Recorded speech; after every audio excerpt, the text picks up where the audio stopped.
we have to find ourselves in relationships, find ourselves in situations where we are able to show up as ourselves. Because if we're showing up as ourselves, we also give people the liberty to do the same. But it starts with that thing that you said earlier, that self-acceptance. Oh, yeah, absolutely. And we really have to search within and be honest with ourselves about what and why, what we're not accepting about ourselves and why we're not accepting that about ourselves. Yeah. Why? And that's a tough question. That why, when you add that why element to it, because sometimes we can identify, like, okay, yeah, I'm not accepting myself because I've always thought that I look different than everybody. You know, and I'm like, oh yeah, I acknowledge it now. But now ask yourself why. It's that why that starts to lead us on a journey through some places and spaces that we've kind of turned the light off and act as if don't exist anymore. And you know what's crazy about that is that we're going to always find out that even in that kind of scenario, it's a loop where we don't accept ourselves, but we're going to find out that the reason why we don't accept ourselves is because we accepted somebody else's belief system about us. Down that part. We're going to always find that out. That part. And anytime when we're not okay with ourselves, there's a foreign substance in our belief system. There's a foreign substance in our sense of knowing. There's a foreign substance, and usually that foreign substance comes from people, either family or either environments that we've been in, or even something somebody just randomly said to us who we don't even know on the internet. And that foreign substance affects how we connect and interact with everybody. It affects the type of relationships we go after. Because I'm going to tell you now. Hold on, I'm going to mute this mic real quick. Y'all didn't hear, so it didn't count. Y'all didn't hear, so it didn't count. But listen, it shows, like, I promise you, we could sit down and we could trace it all the way back to where the foreign object entered. Why did I mute the mic? Yeah, why did you mute the mic, though? So I can say that word. Yo, that was so dumb.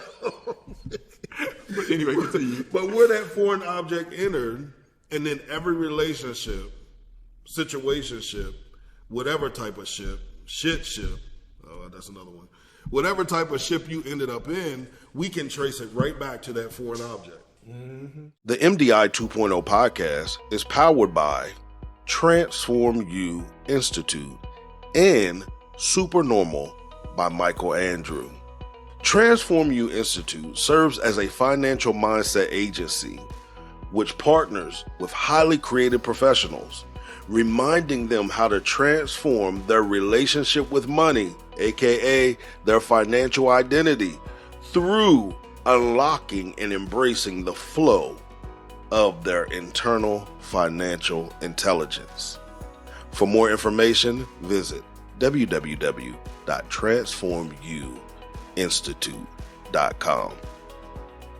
Supernormal by Michael Andrew utilizes identity strategy, which sits at the intersection of professional/business development, branding, and marketing. It provides clients with an identity-focused approach to building their careers and businesses. For more information, visit www.yoursupernormal.com.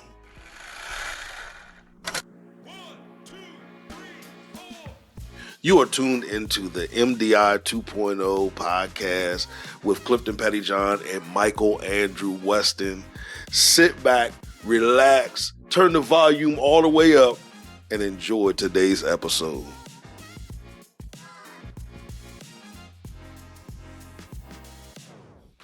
Hey, what's up, everybody? Welcome to MDI 2.0. That's right, MDI 2.0. Many of you are familiar with the Multidimensional Intelligence podcast, but we are adding a new spin to that entire concept, all right? Let's do our breathing exercises, okay? Take a deep breath in. Hold it. Breathe out.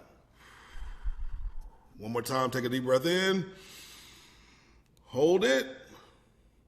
Breathe out.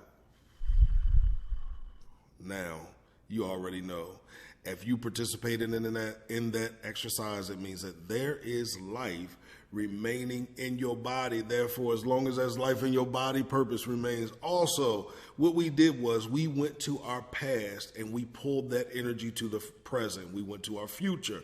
We pulled that energy to the present. Now, we are not attempting to make past energy present energy, nor past energy future energy, nor future energy past energy, nor future energy present energy, nor present energy past energy, nor present energy future energy. Woo! But what we're allowing them to do is to unite together and work as one, creating that synergy. And that synergy that we create is us. All right? So listen, I've been talking to you about a surprise. I probably even let the cat out the bag that we have a co-host now. And I'm excited that this is the episode that we are premiering our co-host. So I want you to sit back, relax, and enjoy today's episode. So here we are. As I said, we have a new co-host, and I'm excited to introduce him to you. Matter of fact, I'm not introducing him to you. I'm going to allow him to introduce himself to you. So I'm going to turn it over to him right now. Hello, I'm Michael Andrew Weston. So glad to be coming on as the co-host of MDI 2.0. I'm an identity strategist. My business is super normal. We'll talk about that more as we go through the episodes. I am excited to be on with this guy here. Why wouldn't he be? I'm excited to be here with this guy, but be cool. Because we've had the pleasure of having the conversations that we're going to have here on a one-on-one basis for maybe over a year or two now, and his phone is not on silent. He's still making noises while we're on the podcast, and he's checking his phone as we speak. But I'm really excited to be on with him and for us to have these conversations, engage conversations that we've been engaging for all these years now in front of you. And so our dynamic is a little different. I enjoyed your podcast before I came on, but I'm so glad to improve the quality of it because I'm Wow. Here. Isn't that interesting? That interesting? Well, here's what I'm going to say. He's absolutely right. This is going to improve the quality of the podcast because now we have multiple opinions, multiple thoughts, multiple point of views, because we know mainly mine is going to be right. Anyway, we know that we are multi-dimensional individuals, but when we add other dimensions to this concept, it's just going to be crazy, yo. And you're going to see when we agree, you're going to see when we disagree. I'm probably a little more serious than him. I mean, that's the reality of it. I'm probably the serious friend in this situation. And you're going to see that play out on the podcast as well. Okay? They're going to see that live play out very well. Yeah, because you're not the serious one. You play all day long, actually. You play all day long. Anyway, you guys know me. We have got to get to the actual topic. We're going to get to the topic. No, these guys have seen you. They don't know you. We're going to get to the actual topic, but I want to hear from you guys. How many of you feel that I play too much? Can I go get my water? Sure, go get your water. See, he's not even prepared. He was talking about my phone ringing. Well, I was He prepared. didn't even bring his water. Actually, you wouldn't have had the water without me. But my water is up here as well. All right. Because I was getting the production together. So what we're going to do, before we can get to the subject, we're going to have to pause here because we're waiting for him to get his water. But while we're pausing, I want to encourage you to encourage your friends, your family, those you know, those you work with, clients, to subscribe to our podcast, y'all. We're going to play a lot. We're going to have some serious topics. Matter of fact, we're going to play through some serious topics. But I promise you, we're going to drop some gems. We're going to drop some bars. No, we're not dropping any gems or any bars. No gems or bars. We're dropping gems and bars all day. Do you hear me? No gems, bars, and nuggets, yo. I'm telling you, you're going to leave here with a bunch of gems, bars, and nuggets. Oh, what is that? Oh, you don't like almonds, do you? No, I don't eat on the podcast. I feel that's very unprofessional. Oh, I'm sorry to hear that. All right, so, well, again, day one, and he's already being unprofessional. So, let's get to the topic. What's the topic for today, Michael? We're talking about acceptance. Well, let's do it this way. Tolerance versus acceptance. Tolerance versus acceptance. Why do you feel that's an important topic for us to talk about? Well, because your month, and we're recording this in your month. Yeah, but I didn't change my logo to celebrate this month. How about that? Keep going. Yeah, because I'm an ally and you're one of them. You're one of them. We're getting into the subject already. Go ahead. Well, I think it's important though, because a lot of times I'm still chewing my candy. Because a lot of times people are, in situations where they're in environments that are simply tolerating them, and there's this distance between you and the people, you and the place, and a lot of times you're like, what is that thing? Like they love me, they care about me, they show up for me, they allow me to do what I do and be who I am, but then there's this thing, and I think if we can have a conversation about what tolerance actually looks like and what acceptance actually looks like, I think it will help people who are watching us to really understand what that thing is, that thing they're feeling in the middle of their chest, like it just doesn't quite feel right, and hoping that they will learn to trust their own internal knowing.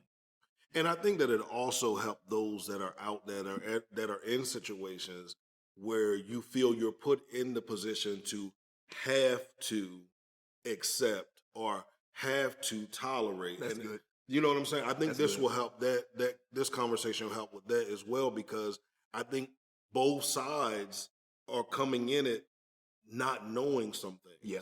Yeah. And both sides feel like, well, now I feel obligated. Yes, sir. To do this. I feel from the side we were just talking about, the being accepted or being tolerated side, sometimes I guess you get this whole idea of, well, at least they are accepting of this, or at least they are tolerating me. Yeah. So I have to be accepted. I have to accept that, because there's some people that don't have it as good as I have. But I think that points to a good point, is, are you accepting or tolerating their treatment of you?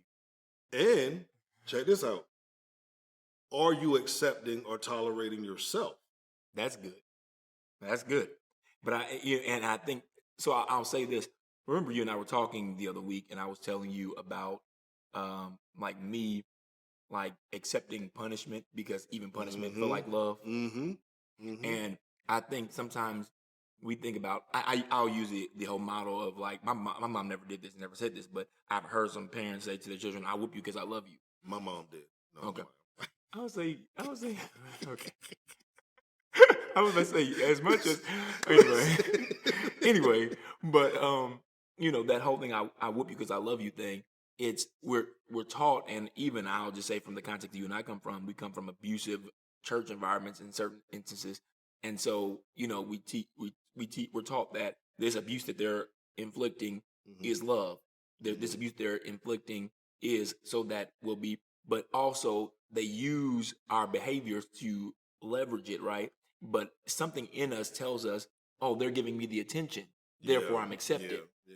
And actually, no, I'm giving you attention because we're tolerating you. And I'll go in a little bit later about a story where I was literally told that I was being tolerated. Yeah, that because that hits deep there, and but from the whole Christian perspective, that doesn't God chastise those who He loves? Well, so who He loves, He also chastens, right? Yeah, that's what the scripture does say, right? Mm-hmm. But does He abuse them? Because what does chasing mean? Actually, I mean, we can go into that because to chase it, I can, my niece, for instance, I'll use my 7-year-old niece for example. She does some stuff sometimes. I'm like, what are you doing? I'm not the whooping uncle. I'm not the yelling uncle. I've never been that guy. And so, oh wow, wow. But I do correct her. And she knows when I'm serious, and I go, hey, now she's been corrected. Did I abuse her in the process? No. Do I love her any less, or tell her if she doesn't do what I want her to do, I love her any less, or treat her differently because she doesn't do what I want? No. And I think that is the whole thing. I mean, at this point in my life, it's just like, throw the whole thing away, with the Christian narrative. I mean, and not necessarily God or even the Bible. It's just the whole Christian narrative that we've drawn in the Western world. Like, throw it all away, because what does that shit mean? Right. Oh. Yes, loving it, because I'm glad he said that word that you will never hear me say on this podcast, because unlike him, I don't curse. Okay? I'm lying. But here's he lying. Here's what we're getting ready to introduce to you over the next couple of months. because Michael has such a potty mouth, okay, and I do not. We're going to. We need to start one for lying too. No, let's not do that. We're going to start one for Let's lying. not. Because let me tell you something. No. Let me tell you. Let's not and say we did, okay? Let's and say we did. Go ahead. So what we're going to do is we're going to implement a line jar. Well, it's kind of not a line jar. A swear jar. But we got a little spin on it. We have a little spin on it. You can either put $1 in the swear jar, or you take a shot. We're going to have some drinks up here. You take a shot. Now, I'm going to tell you, I'm not putting $1 in there. If Michael provokes me to cuss, because that has happened before. And if Clifton provokes me to lie, because it's happened before. I'm going to take a drink, okay? So it's going to be fun. That's going to be a fun spin on the show, all right? And I have to be careful because, okay. Never mind. We'll keep going. Let's keep going. We'll keep going on that. But the whole tolerance thing, I believe a lot of people have become so conditioned for tolerance that they don't even view acceptance as acceptance. They view tolerance as acceptance. And I think too, when people are actually accepted, and I'm speaking for myself, and I think other people can identify with this, that sometimes they get in that mentality of what's the catch, right? What's coming behind this, And it's very interesting because I've been in many scenarios where I was, super helpful, super giving. I showed up for people, places, and things, and in those environments, anybody on looking would say, "Oh, look, he's a part of this environment." But on the back end of it, I'm not quite involved. I'm not quite connected. There's conversations happening that they don't know about that I'm being made privy to. Mm-hmm. And that in and of itself tells me that there is that tolerance going on. Mm-hmm. And what I learned about it is that people were tolerating me because of what I brought to the table, what I could do for them, what I could do for their brand, do for their whatever, for their lives. And so really getting to a place where you have to evaluate who am I being? Mm-hmm. Who am I being? But also, here's the other part, what am I receiving? Yeah. But if you have a receiving problem, like you've talked about, if you have a receiving problem, then it's kind of hard to assess whether or not, and and I told you that I spent the majority of my life giving to people, not really considering what they were giving, whether they felt the same way about me, whether they were showing up the same way for me. And I think that is a big thing that we really have to look at. I'll go back to the story. I won't go into it right now in full detail, but when we were in Dallas and our mutual friend, Jeremy. Shout out to Jeremy. He says to me, he basically lets me know that he's like, you're single-handedly the person I trust most in the world. Mm-hmm. He expresses to me how much he cares for me. This is somebody who I felt very deeply for, cared for, loved, have, just wanted their best for 10 plus years. But I never evaluated where he was with me because it never really mattered to me, which is on one end beautiful. It's beautiful that it didn't matter to me. But on the other end, that moment really caused me to look at something that I'm always showing up, giving to people, being for people, but never taking into consideration who are they being to me. And I'll take it a step further. Who you're being to you. Because sometimes we're so busy. I'm always going to go there. Because sometimes we get so caught up in it that we forget who we need to be to ourselves. And then when we look at it, we don't give people the space to be anything to us because we haven't been anything to ourselves. And I'm laughing. I want to share a story about tolerance. I'm in a space in my life where I made it hard for people not to accept me. And the reason why I made it hard for them not to accept me is because I wasn't being myself. Like I would tone it down. I wouldn't bring certain people around. I would do all of those different things. And I came face to face with the reality of I'm not even giving them the opportunity to accept me because I fear that they might reject me. And see, I talk about that. I talk about that vulnerability thing. Yeah. I talk about that vulnerability thing because a lot of times we talk about transparency, and I say all the time that we are all reflections of one another, so all of us are transparent. Absolutely. So I don't even get into the conversation of transparency, but I do get in the conversation of vulnerability because what vulnerability does, it puts you in a position to both expose and be exposed. Man. It sets you up to hurt and to be hurt. It sets you up to disappoint and be disappointed, and to be present to experience it all. Man. Because I would say for me, I would a lot of times get into space where I would like know that I need to disconnect from people or know I needed to disappoint people in certain ways, and I would disappoint them and then run. Yeah, run. Yeah. You know, throw the rock, hide your hand kind of deal. Because I didn't want to, not because I'm a bad person or evil person, it's because I didn't want to be present to experience that disappointment, because that's a level of vulnerability that I had not become comfortable with. But it was because I had not yet accepted myself and I was tolerating myself. And so I looked at myself as a bad person for staying and being present for that. And I eased my guilt. I eased, and I, distracted myself from the conversation of that, you're only tolerating yourself. You're not accepting yourself by hiding. Yeah. Because now I'm numb to the experience because I'm not there. And the story that I recently had a situation like that earlier this year. And I had to call the person back who I, disappointed and walked away from. And I said, hey, we're going to go to brunch and I'm going to sit there and let you be disappointed and watch you be disappointed. Yeah, because I realize with me, there's a certain space of vulnerability that I never had allowed myself to sit in. Yeah. Because I'm running. For the younger generation, the song says she's a runner, she's a track star. That's that one. And for my generation, I'm 42 before he starts his nonsense. For my generation, there was a movie called The Fugitive. And this man spends his whole life on the run. Now, was that in black and white? Was that a silent film? Okay. I think it. So yes, Swear jar. I can't wait. I can't wait till that's for he me. that. That one was for me. Okay. Anyway, but he spent his whole life running, and that was me when things got too emotionally involved. When it looked like it was something that represented stability that I didn't want to be locked into, I ran. I just would always run.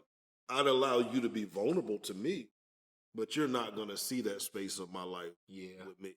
No, you're not going to see that. And the imbalance in that them being vulnerable with you, but you not being equally vulnerable, is so that you can have a leg up, so that you can feel like the authority in it because you haven't truly accepted yourself.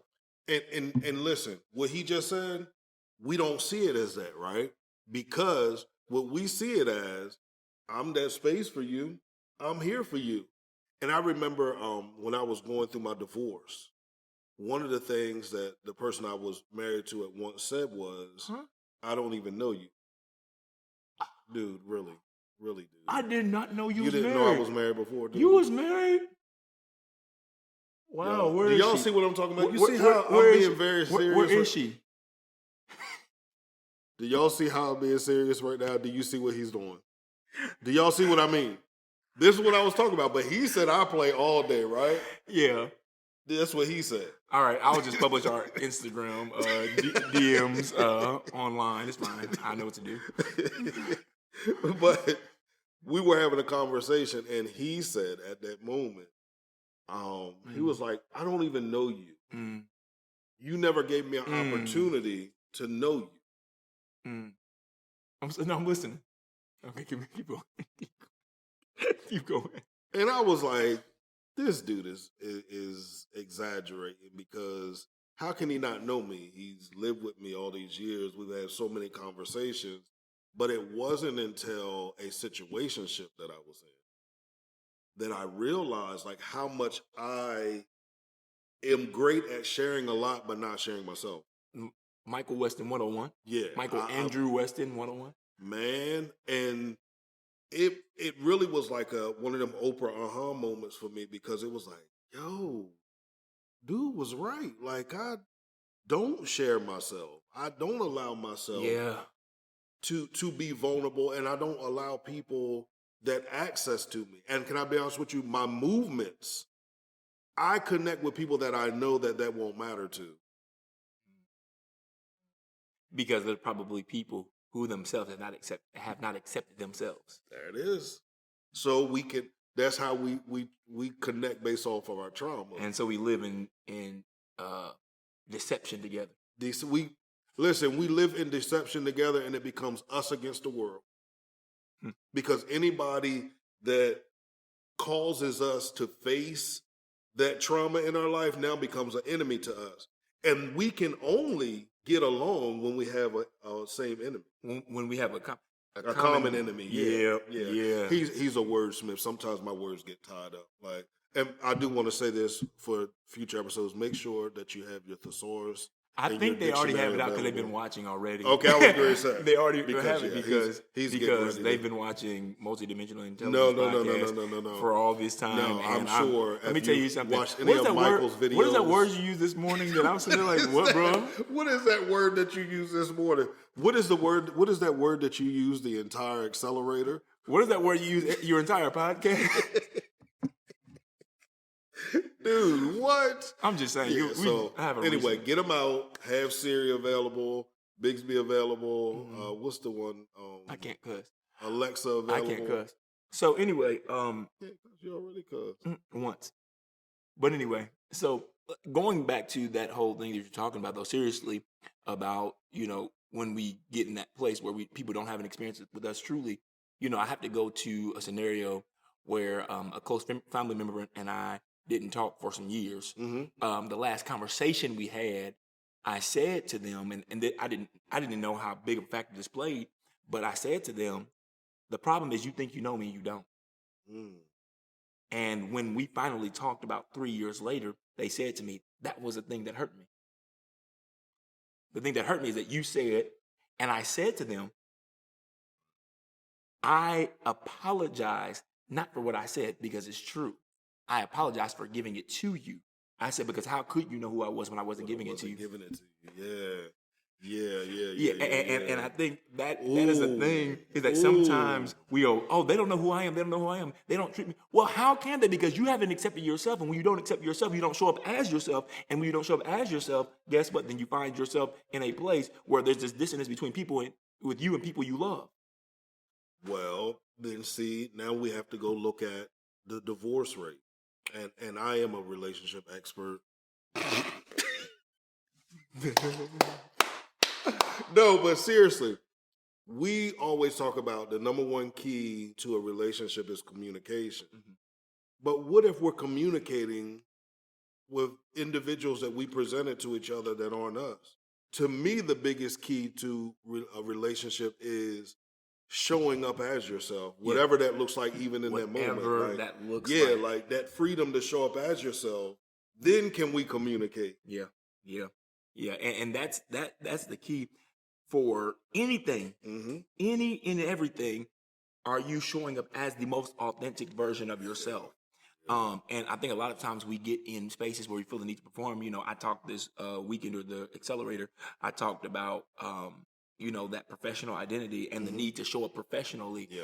But I believe it's more important for you to show up authentically, because you're going to put on that professional thing, but at a certain point, it's going to unravel. Oh, absolutely. It's going to unravel, and they're going to see who you really are. Now, they can go one of two ways, or one of millions of ways, actually. They can go many ways.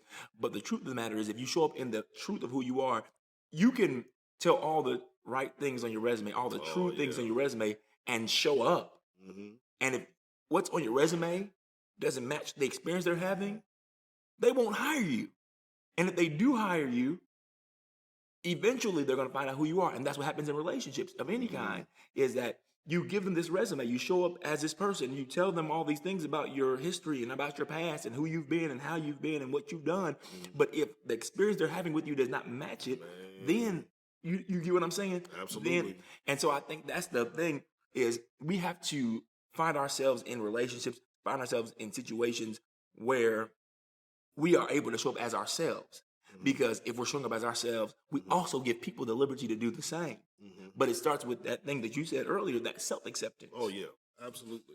And we really have to search within and be honest with ourselves about what and why, what we're not accepting about ourselves and why we're not accepting that about ourselves. Yeah. Why? And that's a tough question. That why, when you add that why element to it, because sometimes we can identify, like, okay, I'm not accepting myself because I've always thought that I look different than everybody. You know, and I'm like, oh yeah, I acknowledge it now. But now ask yourself why. It's that why that starts to lead us on a journey through some places and spaces that we've kind of turned the light off and act as if don't exist anymore. And you know what's crazy about that is that we're going to always find out that even in that kind of scenario, it's a loop where we don't accept ourselves, but we're going to find out that the reason why we don't accept ourselves is because we accepted somebody else's belief system about us. Down that part. We're going to always find that out. That part. And anytime when we're not okay with ourselves, there's a foreign substance in our belief system. There's a foreign substance in our sense of knowing. There's a foreign substance, and usually that foreign substance comes from people, either family or either environments that we've been in, or even something somebody just randomly said to us who we don't even know on the internet. And that foreign substance affects how we connect and interact with everybody. It affects the type of relationships we go after. Because I'm going to tell you now. Hold on, I'm going to mute this mic real quick. Mm-hmm. Y'all didn't hear, so it didn't count. Yeah. Y'all didn't hear, so it didn't count. But listen, it shows, like, I promise you, we could sit down and we could trace it all the way back to where the foreign object entered. Why did I mute the mic? Yeah, why did you mute the mic, though? So I can say that word. Yo, that was so dumb. But anyway, continue. But where that foreign object entered, and then every relationship, situationship, whatever type of ship, oh, that's another one. Whatever type of ship you ended up in, we can trace it right back to that foreign object. Mm-hmm. Keep talking. Because that foreign object has made you feel less than, not enough, not worthy of. So now because you feel like that, you find yourself, what in the Clifton Pettyjohn is going on here?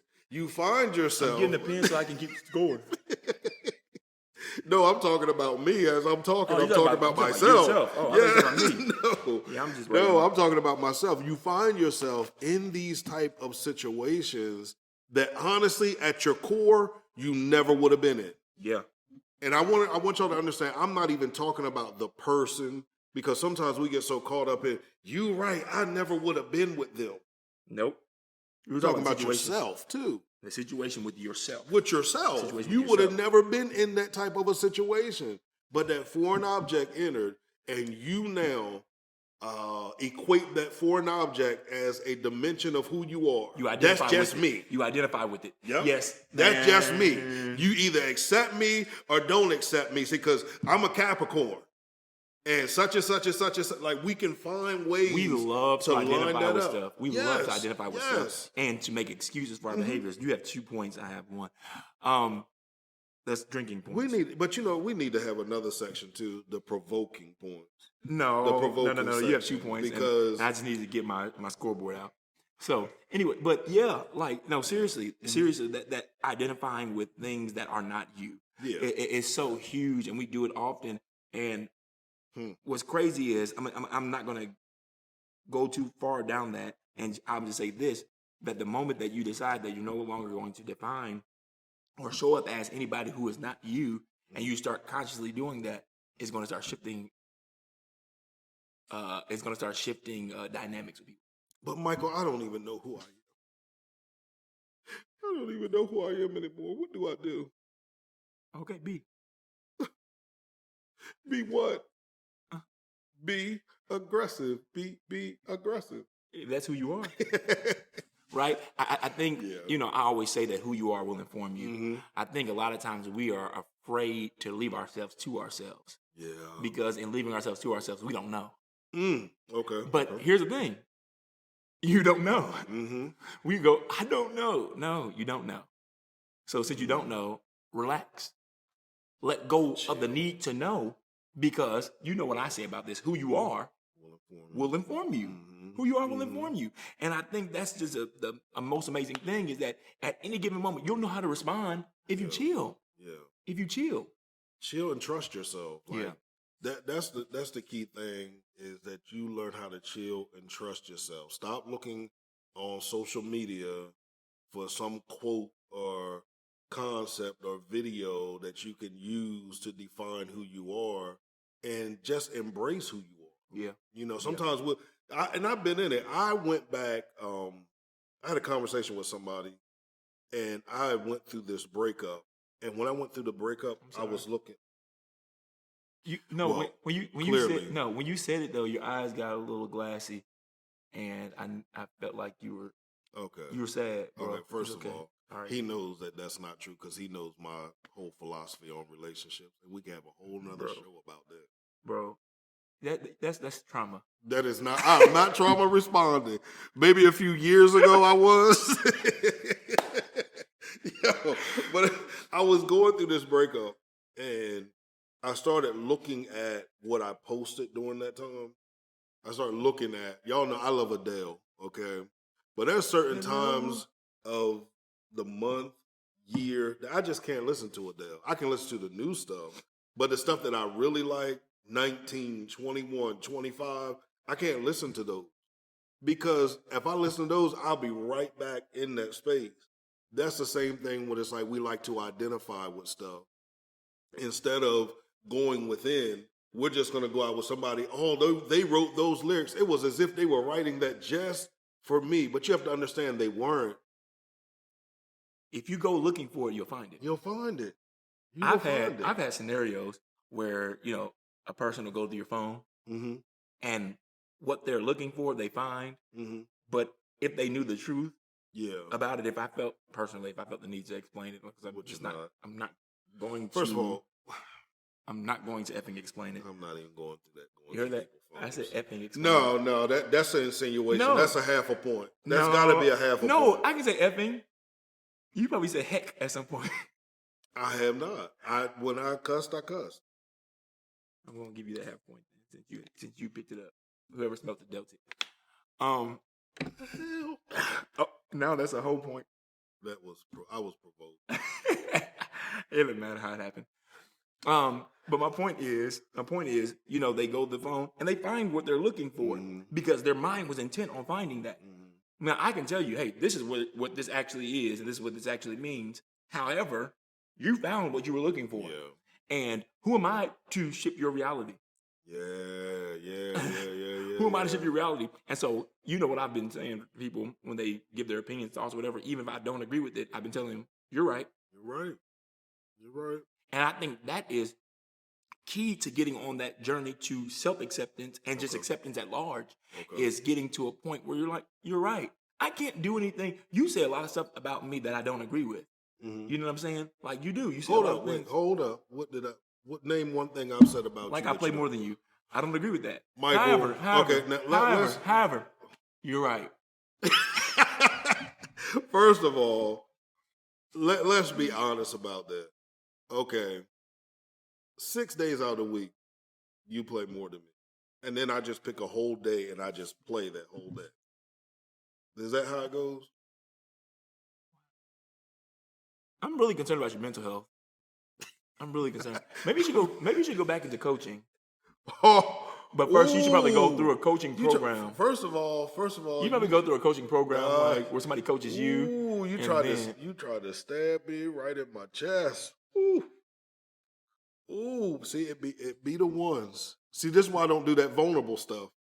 This is why I don't do it. Right here is why I don't do it. Do you see how he just used that against me? Hello.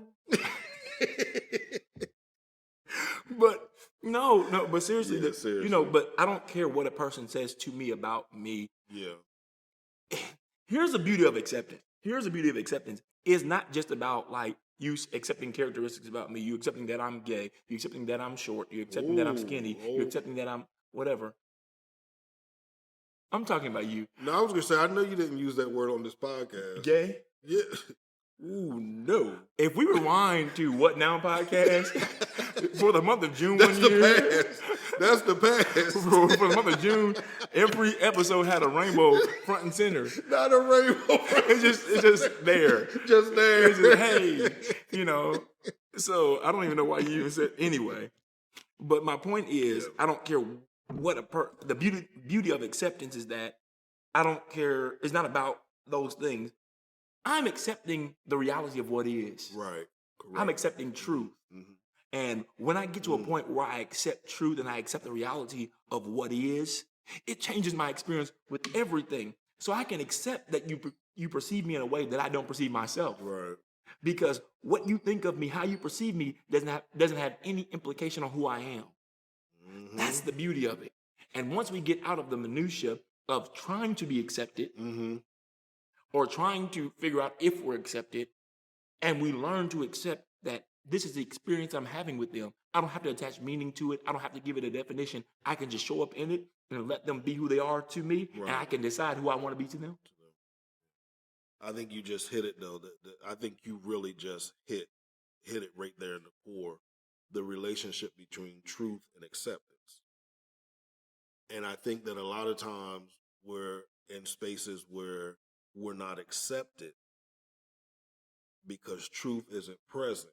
Yeah. And we're upset that we're not accepted, but we have to step back from the situation and assess it and say, is truth even allowed in this environment? Is truth allowed? And we're going to find out in a lot of cases that it's not. It's not. It's not. It's not. And the reason why is because truth is not a respecter of persons. Yeah. If I start telling the truth is light, and it starts to illuminate everything. It starts to illuminate everything. This is why people try to shut you down. This is why people try to silence you. This is why people try to get you not to be exactly who it is that you are, or tell the truth about, where you've been or where you are, because they know that the moment that I'm in proximity to you, that light's going to shine on me, and I'm going to be seen. And I guess this is a good way for me to segue into that story that I was talking about at the beginning, where I had a very close family member who, just for a point of reference, many years ago, I made a decision to leave my hometown, leave a marriage, leave a position at a church. I really just, got out of Dodge. And it wasn't a popular situation. And what you say? You say something about pulpit? I feel God fully. You feel God? I think this is a step back. You're going back to the pulpit. You're right. Because this is holy ground right here. You're right. But it has no implications on who I am. but because of that, I hadn't really been around the majority of my family for a couple of years. And in that time, a uncle of mine passed, and we got to a space where, we hadn't really talked, we weren't really communicating. And so when the death happens, it has a way of bringing people together. And so for the first time in many years, I was around everybody. And I got into a situation. I won't go into the details of the situation, but I got to a point where I was in a full-blown argument with this close family member. And for reference, we were all staying in the same place. We were all staying in the same house. And of course, because I've been away, I'm kind of black sheeped in a sense. I'm not saying that from a victimized standpoint. I'm just saying, I was black sheep. I was I was the sore thumb in the room, or the pink elephant in the room. So anyway, I'm sorry.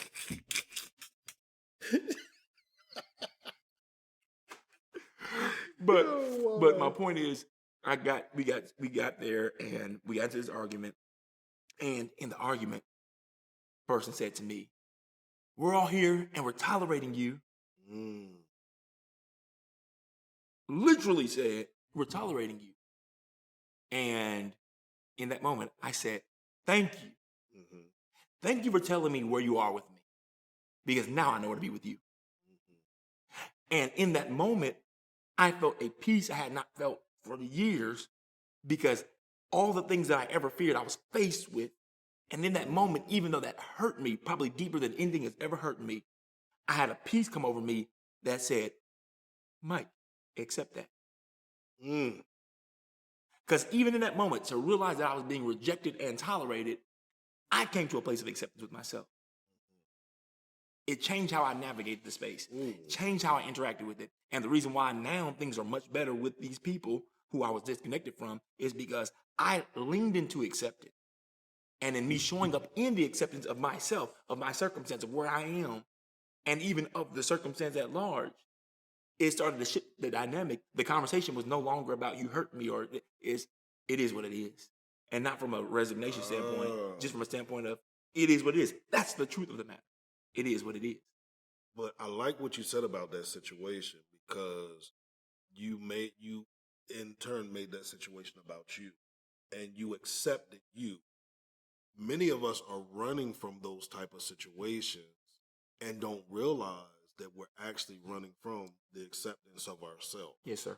Sometimes we need those type of environments. As we said, when truth shows up, it shines light on everything. It shines light on everything. So it's bigger than us. It's bigger than them accepting us. This is about us accepting ourselves. Yes, sir. And showing up as ourselves, regardless of who accepts us, but also creating an environment that the light shines so bright that everybody can begin to accept themselves. And even if them accepting themselves mean they don't accept you, you begin to be okay with that because you accept you. And here's this other part. I mean, I need to say this.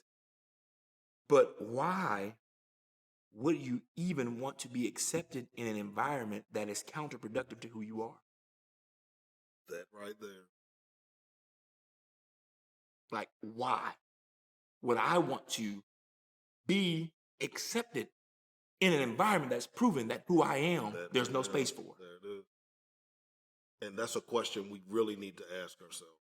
Really, if you're in that space where you're feeling tolerated and you just want to be accepted, and I know how great of a person I am, if they could just see it, ask yourself, why is that so important to you? Proving. Yep. Proving. Yep. If you find yourself in that proving energy, you automatically know that there is some resistance happening, probably internally. First. Some resistance happening internally going, I don't really accept me. Yep. Because what does self-acceptance look like? It is what it is. It is what it is. That doesn't mean you resign to it's always going to be this way. But right now, in this moment, you did the breathing exercise at the beginning in the intro. What are you doing? Yep. You're aligning yourself with the present moment, saying, this is what it is. Yep. Because then you can make a decision about what comes next if you accept what's now. Yep. If you accept what's now. And that if you accept what's now, that's the key right there. Many of us don't want to accept what's now. Yeah. Because we're trying to recreate what we believe was. We're trying to recreate what we believe was. But if truth was never the light in that what was it actually what it was? Was it ever what it was? Yep. Yep. And that's the thing, is that I think sometimes we're afraid of the truth. Yeah. Because the truth will often reveal that we were deceiving ourselves. Yep. Which we already internally know. Yep. But when we keep returning to those same environments, what we're doing is attempting to pile stuff on top of that voice that's saying, now you already know. You already know. Because if I can bury it enough, I can silence it enough through this entire process. Because I'm really internally trying to prove myself wrong, even though I know that I'm right. Because the benefit that we get out of being wrong is being accepted by people. By people. Yeah. Because I'm willing to sacrifice myself for them. And that goes back to that conversation about internal validation. Absolutely. That internal validation comes from a place where you're so adamant, you're so dedicated to truth that it doesn't matter what the truth is. It matters that I have truth. Because truth gives you the raw materials to build an authentic life. That's a good thing. What did I just say? That right there. I'm going to write that down. I'm writing another point next to you. Truth. What did I say? Truth gives you the raw material. The raw material. Wow. This is not that podcast. Use the raw material to build an authentic life. An authentic life. Thank you for that. I'm sure you are. Use all my stuff. Yeah. I'm sure you are. You use all my stuff. But think about what he just said. It gives you that raw material. And I'm going to tell you, I watched it. Remember the video I sent you? People that were overseas and they were building like these forts and Dude, stuff. let me tell you something. That is freaking insane. I mean, it's so dope, like what they build. I said freaking. Yeah, again, that should be a half a point as well. No. No. This is trash, y'all. This is trash. Because we're going to turn this camera off. Freaking is not going to be used. What? We are rewarding my conscientiousness. Freaking. Continue. Anyway. That was so cool. So they're over in this, I don't even know where they were. I don't either. But they were building, I don't even know what you would, like a whole ecosystem, actually. They really were building this entire ecosystem out of clay. What else they have? Bamboo.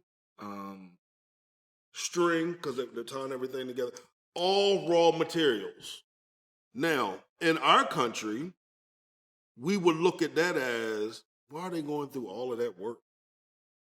Savages. We have all these machines and materials and things that help the process come along a lot or go along quicker. So why are they doing it this way? When we avoid truth, that's the same thing we're doing. We don't want to gather the raw materials. Yes, sir. Yes, sir. We want the materials that make it easy. But the reality is sometimes truth is not easy. When that light is shined and we see all the events that connect and line up, yo, that's not easy at all. See, and let's go beyond easy, and say, we want it easy, but a lot of times what is easy is not sustainable. It's not sustainable. Yeah. You get what I'm saying? Yeah. It's not sustainable. They were taking natural resources to build something that will last. And a lot of times when you don't build authentically from raw material of truth, the raw material of truth of who you are, you're building something that's not sustainable. That's why every few years you got to refocus and figure out who you are again. Re-up. Yep. You got to re-up again. You have to re-up again. You have to go have the foundation check. You have to go do all of those things because we were trying to do it quicker. Yeah. And not really enjoy the process of it or sit with it. We weren't trying to sit with it and see, okay, let me sit with this thing because in me sitting with it, I can connect some things together. We're trying not to connect nothing together because we just want to be accepted. Yes, sir. Yes, sir. We want to be accepted. Yeah, you just tapped onto something, and sometimes it's not as easy as it could be because we're not bringing all of who we are to the table. No. Let me put it this way. There was 2 guys building that. Yep. 2 guys. It took them 100 days to build it. It took them 100 days to build it, the 2 of them. If they would have had more manpower, it would have been quicker and easier. Here's the point. Sometimes, let's go to the multidimensional part of who we are. Sometimes, if we would bring all of who we are, all those dimensions of who we are to the table, it becomes easier. The reason why a lot of times it's difficult is because we're not bringing all of who we are to the table, and so it feels like hard work. But the thing that I've learned is that the more that I've learned to accept who and what I am, where I am in my life, I'm bringing more of who I am to the table, and every single day it gets easier. And listen. Because now I have more manpower to build this thing. Man, and I'm telling you, like you said, it was 2 of them. We are so good. We are so good. Oh, we're so we are. Mark that down. Mark that down. Mark it down. Mark that down. Wow. Mark that down. Man, 5 shots. But as you said, it was 2 of them, right? I have one of my favorite shows on HGTV is Home in 100 Days. Do you like Golden Girls? No, I don't like Golden. I'm not that type of. Well, I mean, HGTV and Golden Girls like kind of on par, but I digress. Continue. But anyway, there's a show called 100 Days or Less where they build your home in 100 days or less, or it's something you don't have to pay closing costs or something. I can't remember. But anyway, they have a whole team building. And sometimes they don't reach that 100-day process. Wow. As skilled as they are, as many homes as they have built, as efficient as they are, as much machinery as they have, there are still times when they don't reach that 100-day goal. Man. But these two brought all of themselves to it. Man. And I'm telling you, I'm gonna put the YouTube link in the description of the show because I want you guys to see how they work together. And they've done this with different types of buildings. And you'll just be amazed at what they were able to do with the raw material that they had. Why? Because they tapped into their intelligence. Like they built really an entire plumbing system. Oh yeah, absolutely. From bamboo. Mm-hmm. To create a pool, a swimming pool. They even created a ventilation system so that they could cook. Man, it's crazy. All raw material. And I guess the key to that is look at what you can do. Yeah. When you're using raw material and bringing all of who you are. Because here's the thing, going back to the thing that you were just saying about the two of them bringing all who they are, think about this. It required both of them to show up 100% every single day. Absolutely. And that's what they accomplished, showing up. And just imagine what you can accomplish if you show up 100% every single day as you. I think that's a perfect place right there to end today's episode. If we just show up 100% as ourselves, imagine what we could accomplish. I think that's good. That's good right there, isn't it? So what do y'all think about the first episode? Write us. Let us know. Make sure you're subscribing.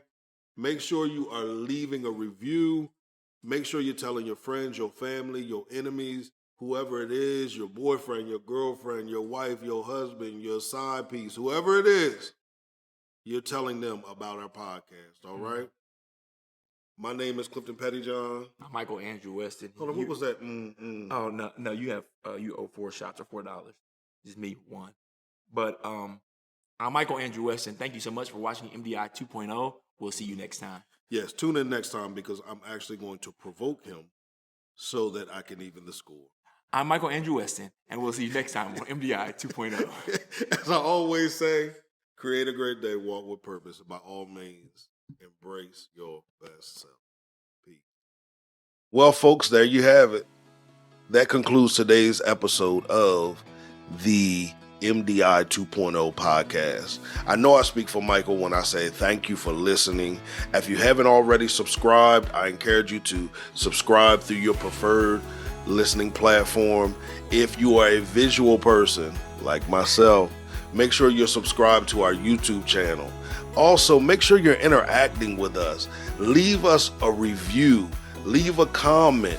If you want to reach out and give show ideas, you can always reach out to us at info@transformuinstitute.com.